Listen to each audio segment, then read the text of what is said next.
welcome to the commentary booth where we watch and you guessed it, commentate on the week that was in movies and TV. My name is Jamie Apps and I'm your host and play-by-play commentator. Each week I'll be joined by a rotating cast of co-hosts to help you find your next viewing treat. This week, for our very special Christmas episode, I'm joined by the full cast of the commentary booth. So up first, let's welcome to the show the man who hopefully this week hasn't had any more poo accidents, Buddy McClelland. Thank you. And then next up is the man of 1,000 celebrity lookalikes, Jackson Carr.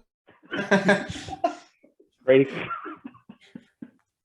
And rounding out the group is the gambling menace, Blake Robinson. Shit, accurate though. You nailed all that. That was great. Yeah, that was And something good. about yourself, please. I don't know. What do you got for me? What did I tell you you were? If Chester Bennington and Machine Gun Kelly had a kid. Especially with that jacket. Hey, it's Yeah, Christmas. it's very MGK. Got to get in the spirit of Christmas. What are you doing? Yeah, Thanks to apparently the red and green lights. Vogue in Australia. like Omicron's going to cancel Christmas. Please don't say that. I'm about to start a new job working for a hospitality company. I don't need to shut down a week after leaving a courier company, which is like the most secure industry in the world. So please no word. Oh, yeah, no words. That is naughty words. Yeah, you haven't made a great career choice there, Jackson, by the sounds of things. School teachers are all for it. Bring it on. Send me home. Please no. Lock him back in his nice, brightly lit room now. It's a lot better now. What's on the plans for Christmas for everyone? Nothing new for me. Just trying to see family we haven't seen for ages. It's crept up too quick. I haven't had time to plan. It's like next week, isn't it? Mate, it's a few weeks away. Settle down. A few weeks away from Next week is recording. the Like, vendor. As far as I'm concerned, December is Christmas. So yeah, I don't pretty really much. know what I'm doing because I start a new job on Thursday and I don't know if I'm working or when I'm working or whatever. So my You're plan is to working. go to Nelson Bay on the 24th and then I'm coming back on the 26th to DJ at the pub I can see from my room and then have a party. So that's all I know I'm doing. Then close contact isolation after that.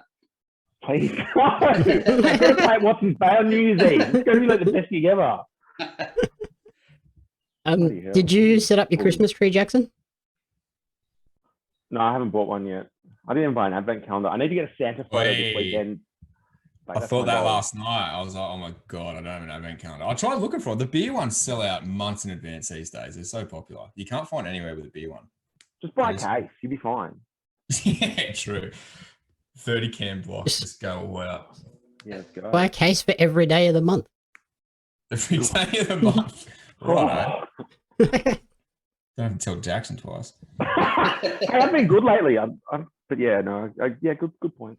I've been good lately. Says that with a beer in his hand. Yeah, whatever. I run now. I'm an athlete. Yeah, My Gatorade. Run to the bottle. Yeah, right. And at least now, if you get an advent calendar now, at least you've got like, what, a few days to catch up on. Yeah, Yeah. that's the thing. You tactically get it a week late. Like, oh, catch up. Get it the night before. Oops, I have to drink them all now. Sorry. Get it Christmas Eve. Get an advent calendar Christmas Eve. It'll be 50% off. Perfect. Alrighty, so we're here this week to chat about the brand new Home Sweet Home Alone. Everybody had a chance to check it out? Yes. hmm Who do I invoice for my time? Oh, I know. Oh man, I had to sign up for Disney Plus to watch it. Oh, I'm hoping there's some other Ooh. good stuff on there. there's some great stuff on there, Money's but worth. Mate, I gave the kids at school an hour off to watch it with me, and they were complaining to do more work at the end. Really, I had kids in it was like it. That's tough. That's not a great sign. Not a great way to kick off What the did you think episode of by the it, Jack? sounds of What it. did you think of it? I had to watch it in 3 different sittings. Like I watched some. I think I was too like It goes for I 90 couldn't minutes. watch it, and then I was like I have to finish it for this thing, and I finished it, and I'm like, Jamie, I'm going to invoice you for my time. I'll just tell me where to send it. Oh, that was. I'm not gonna lie, that was tough. I did not. Nah, not for me. Yeah, I agree. It was bad, but I don't think it was as bad as What was it? everyone's saying. Is it just a straight up remake of Home Alone, or they just completely stolen the idea and done their own, or what was the go? I was a bit confused. It's just this is what the kids are going to know as Home Alone now for the future? Yeah, it's just the sixth entry in the franchise, basically.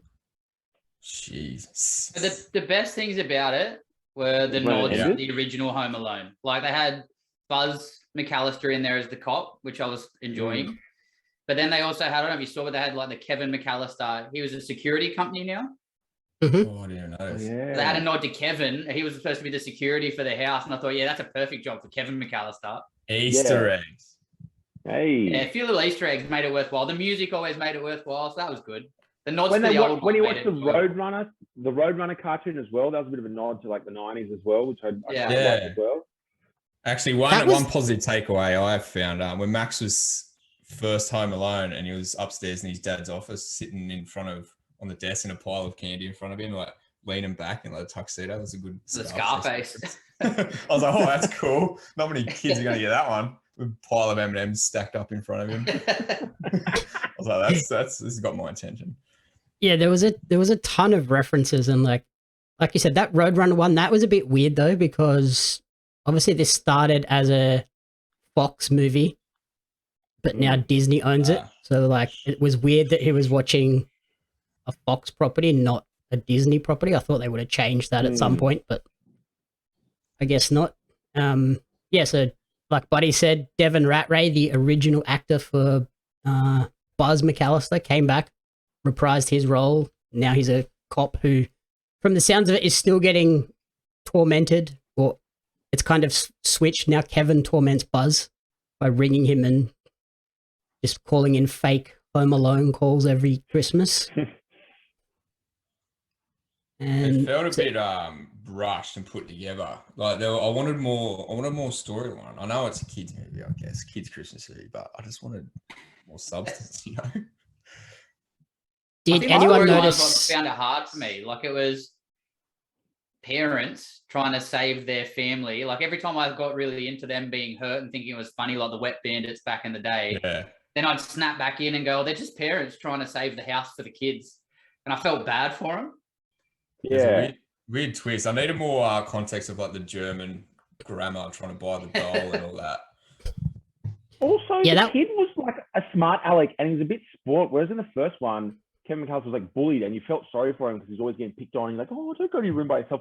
Whereas you got this little smart ass kid and you just want to be like, wash your mouth out with soap if you're not careful. Yeah, I love the actor when he was in Jojo Rabbit, but in this, I was just like, this kid is so annoying. Like, I want you to get in trouble. Like, I don't him. I'm not a fan. I don't even realize this is the Jojo Rabbit kid. Yeah, me neither, but now you said it. Yeah, it obviously is. Yeah. I looked at my notes. I was doing research. I prepared for this one. Usually I'm hungover on a Sunday and I'm just freestyling, but this one I'm prepared. I'm good. He just reminded me of a mini version. If you're like Shaun of the Dead, not like Simon Pegg, whatever his name is, but the other guy that becomes a zombie. He's like the mini version. Yeah. Yeah, I think that that twist of where like the so-called bad guys weren't really all that bad, I think that is what hurt the movie the most. And obviously Max wasn't ending. Or just the parents, like they weren't really evil, like they weren't trying to steal all his crap. They just wanted to get their doll back so they could buy their own house. Yeah, but then Max is a jerk, so you kind of don't want him to win.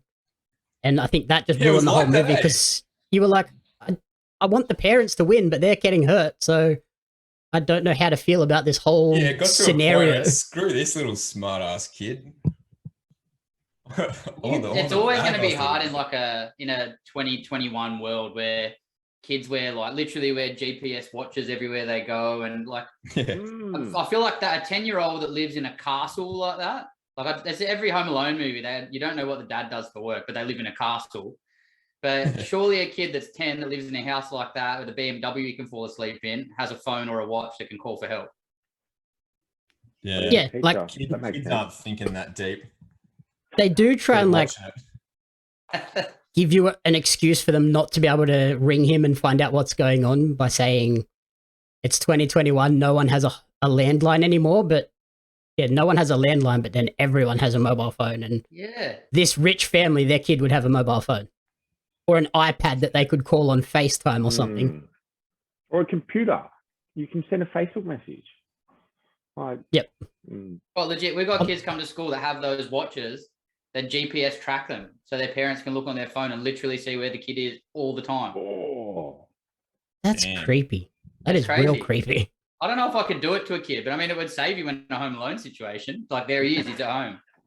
Just get one for December, for Christmas time, and be like, okay, child, have this. I don't want to lose you. And then January, like, you're sweet. You don't have to worry about it. 11 months of the year, you're fine. Just 1 month of the year. You put in an advent calendar. It's the first thing you pull out. Done. Perfect.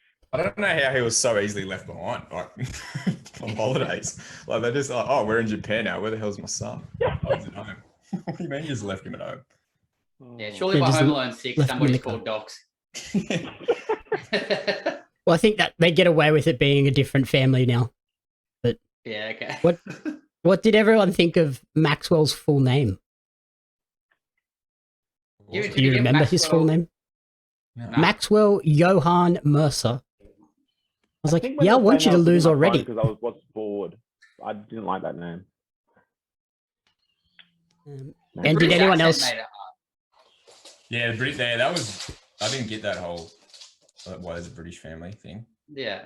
It reminded me of Love Actually.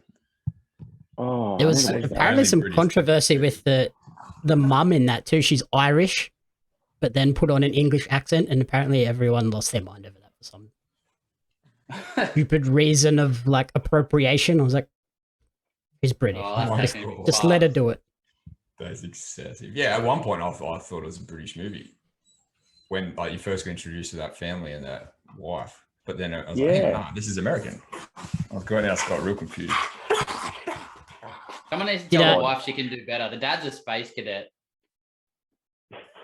Oh, the parents like trying to steal the doll back?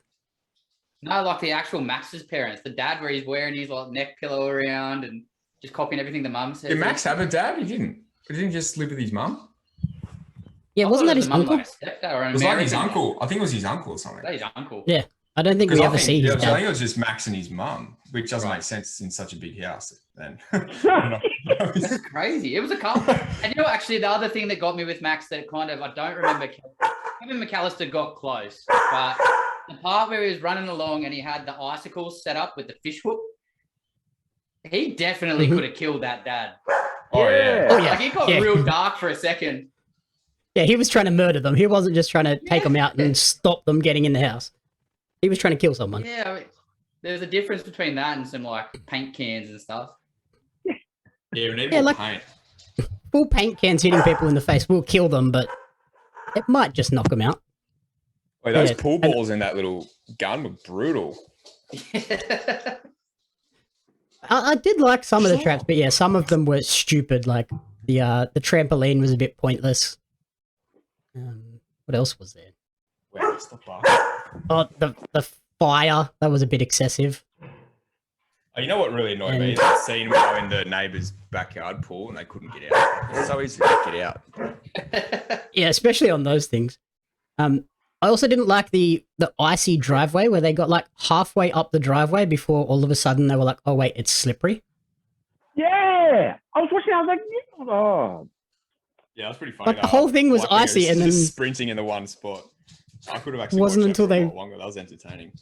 Trying to walk up. The hose still worked. Was I the only person that questioned if the hose would still work? Yeah, I don't think it would work either. But everything else is frozen. I'm sorry, if I lived in a place that it snowed and it like was like that, I'd love first and foremost. But I'd see a driveway and be like, I'm not going to run up that because it's going to be icy. Like I'm going to use some logic. Like I even think that, and it's summer here. Like it's a movie, Jackson. Yeah, I know. I wasted an hour. No, I didn't waste an hour and a half of my life because we're obviously talking about it here. But yeah, no, I was overthinking and I was just getting critical. I was just annoyed. I was like, oh damn it, wouldn't happen. Had a big weekend and I was like, ugh, for whatever reason. But yeah. What do you reckon the most genius little trick he did was? When the movie ended. Yeah. Oh, what? When he took the dive and caught the doll one hand at the bottom. The one hander. I was more referring to the fact that I didn't have to watch anymore, but yeah, let's just say the one-hander. I wasn't a fan of all the like CG on the traps and everything as well. Yeah.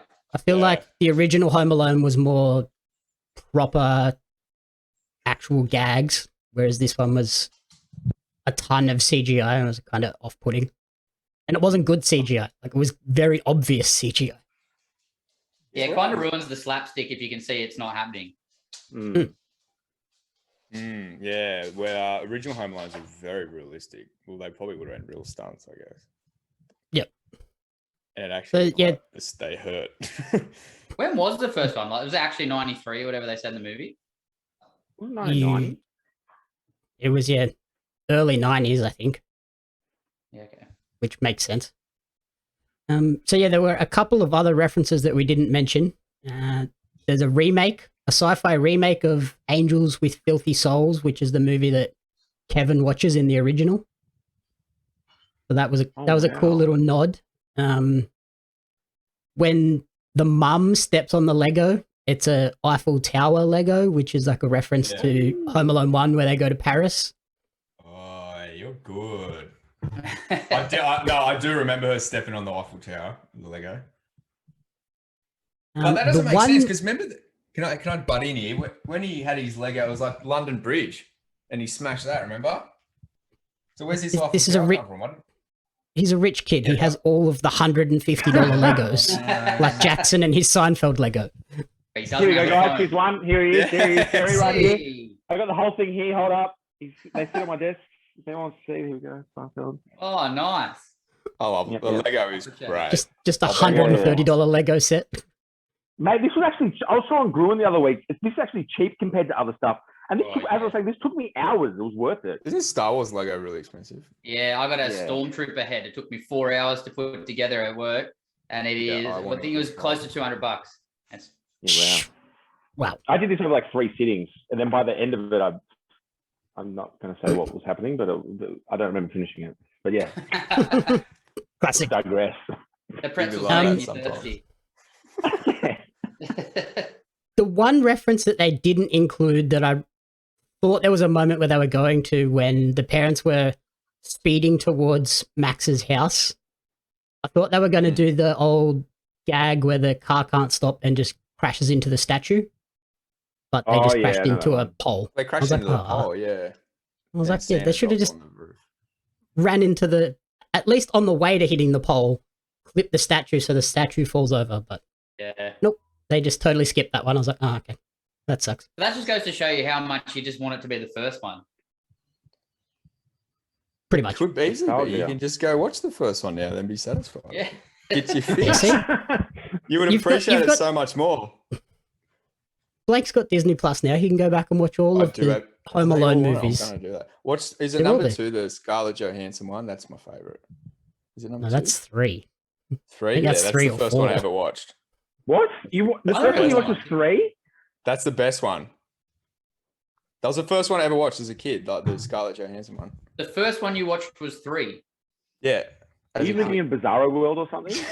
I don't know. That's just what happened. You've got terrible parents. No wonder. Did they leave you home alone? They'll just tell me the best. They like, you got to watch this one first. This is the best one. If you keep misbehaving, we're going to do this to you. So watch this one first. Watch Home Sweet Home Alone first. No, that's pushing it. That's too. That's a bit savage. That's a bit mean to kids. No, I almost feel like, dare I say, I almost feel like going back and watching it now that I'm aware of Easter eggs and other things. We're looking out for all these little things. I thought I might be wrong, but I thought the lady in the church that was standing over all the presents, she looked like the pigeon lady out of number 2. Oh, yeah, I think she was like supposed to be close, but not the exact same lady. Doppelganger. She's the like what I've got heaps of. Yeah, so probably not one that we're going to suggest people go and watch. Just watch the original Home Alone, but so many honestly, I wouldn't go as far as saying don't watch it. Well, I personally was like, oh, this is a bit cheesy and a bit childish for me, but there's people out there who froth it. Like, it wasn't if you never watched Home Alone 1 or 2 and you started with 3, you probably would like this one. So for everyone that started with 3, very on brand. Good. No. And now a quick word from our sponsors. First up is Maison de Femmes. They are an online jewelry boutique dedicated to the lovers, mystics, and dreamers. They sell exquisite gold-filled jewelry that can be worn as everyday basics or stunning statement pieces. With Christmas fast approaching, a Maison de Femmes piece may be just the thing for that special someone in your life. Check them out at maisondefemme.com. If you want a night filled with crazy stories and a ton of laughs, then Sam Wade's upcoming Sydney Comedy Festival show Mind Cave is not to be missed. Check it out at the Factory Theatre from November 4 and November 6th. And finally, if you're in need of a new logo, event poster, Twitch overlays or emotes, or any type of merchandise designs, then look no further than LF9 Design for all of your graphic design needs. The team at LF9 Design can create anything you need to suit all styles and budgets. Check them out on Instagram at LF9 Design.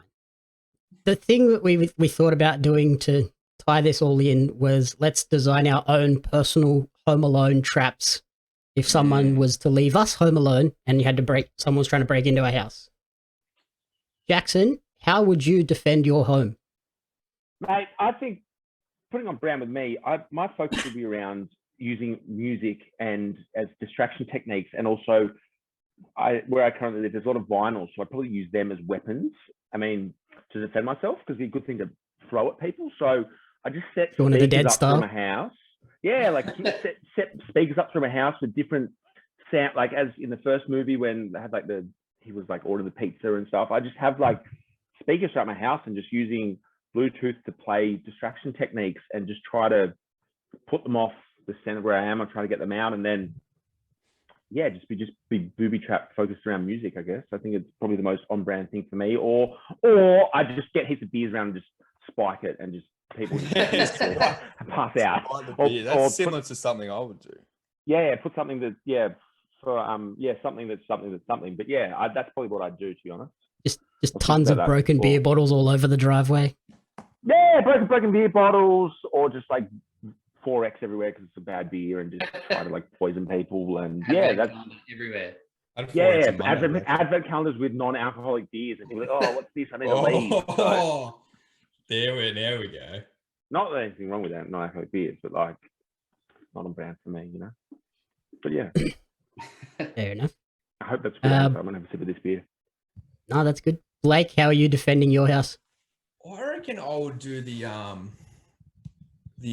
friendly approach and say, hey, actually come on in. I would invite people in. I'll maybe have like a dare, because we're in Australia, like a dare iced coffee.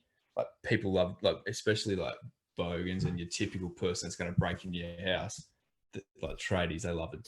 Especially the Dapto. Like a nice cold Dapto break-ins.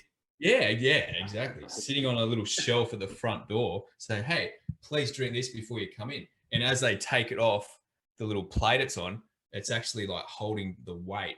And above that is like a beehive full of bees ready to go. Then it just drops on their head. So the weight of this beehive is being held up by this delicious dare iced coffee that the tradesperson cannot resist drinking. And then all of a sudden they got a beehive stuck on their head. Then they don't break in. And I'm watching. Don't think about the meat pie, the 420 meat pie with it as well. Well, they're inside in the pie oven waiting if they get that far. But that's going to be full of leeches, like a leech pie, live leeches. So if they get that far, they have to go suffer the leech pie. Oh wow. That's some serious engineering going on in that to hold the beehive up. Made that up. That's always going. Nailed it. And Buddy, how are you defending your house? I think, I don't know if you can see. I actually had enough time. We were working real hard to draw a diagram. Oh my god! So I went for like a mix between the old and the new.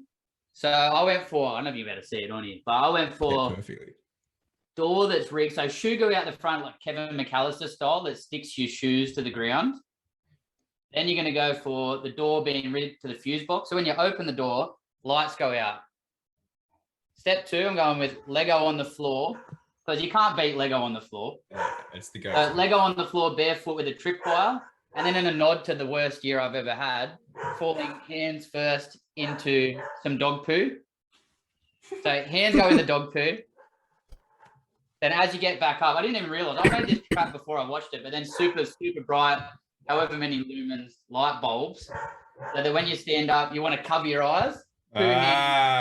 Straight into your eyes, pink eye infection. So, that is genius. That is the winner. Yeah, I was going to question why you're doing the lights out technique, because usually it's the opposite. They go lights out, so lights in.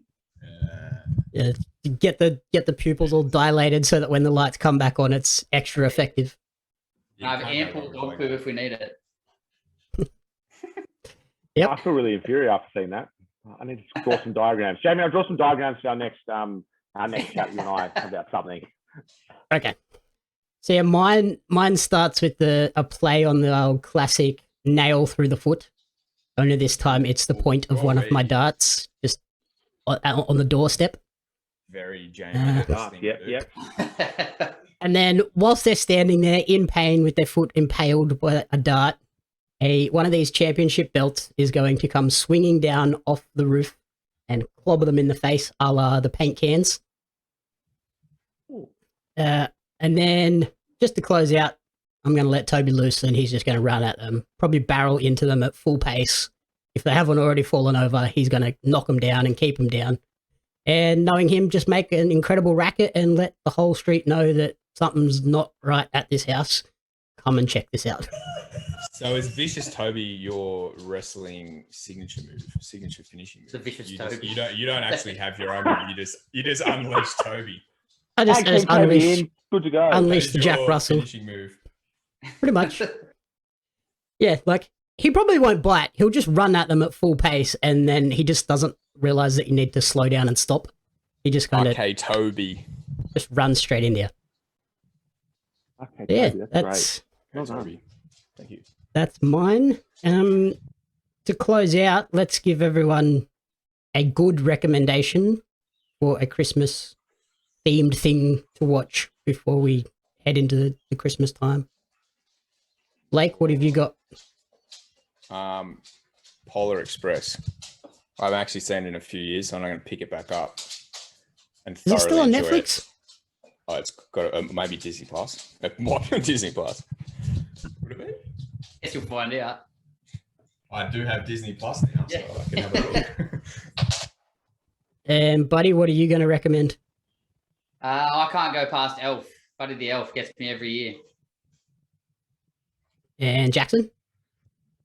I'm actually going to do a bit of a left field thing. Rather than Christmas, I'm going to recommend the 166th episode of Seinfeld, season 9, episode 10. It's The Strike. It's the Festivus episode, which is the rival holiday to Christmas, which I feel is the superior holiday.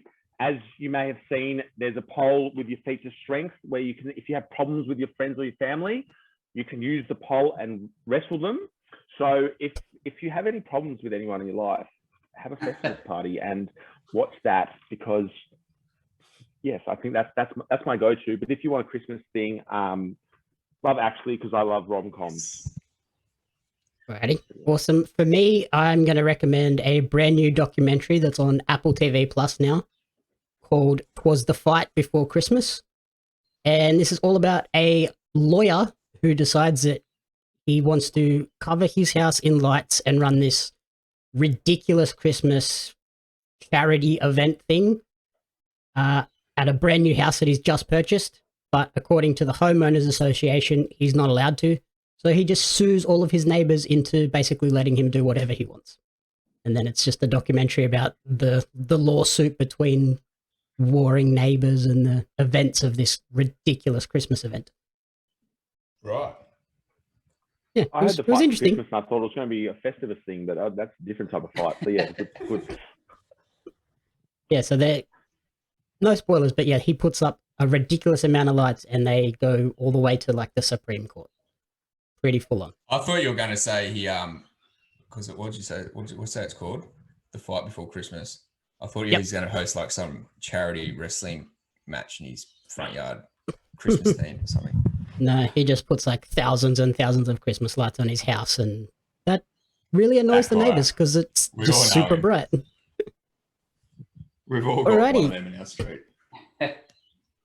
Thank you everyone for listening to the commentary booth. If you enjoyed the show, please remember to rate, review, and subscribe on podcast services, YouTube, and twitch.tv/JamYapsMedia. You can follow Buddy on Instagram at a.b_csee. Jackson is on TikTok at jax_car. And Blake is on Twitter at Captain Crumbs with a Z. And Strava. Yeah, we're on Strava together. If you like running, follow me and Jackson on Strava. We'll get you out of the house. Yeah. Crazy running people. You can follow me on social media at JamYapsMedia and at Pario Magazine. I want to wish everyone a very Merry Christmas and Happy New Year. And we'll be back in the new year with lots of new stuff coming out because there's movies galore hitting the cinemas at the moment and streaming services. So there's plenty to chat about. In December. The commentary booth is a fan-funded production of Jam Yaps Media. You can support the podcast alongside our magazine, Pario Magazine, on Patreon at patreon.com/JamYapsMedia. The following people supported at the community support group level or higher, and you cannot fathom how incredibly appreciative we are for their support. Blake Robinson, Brian and June Hart, Courtney Paulson, Jackson Carr, Tracy Apps.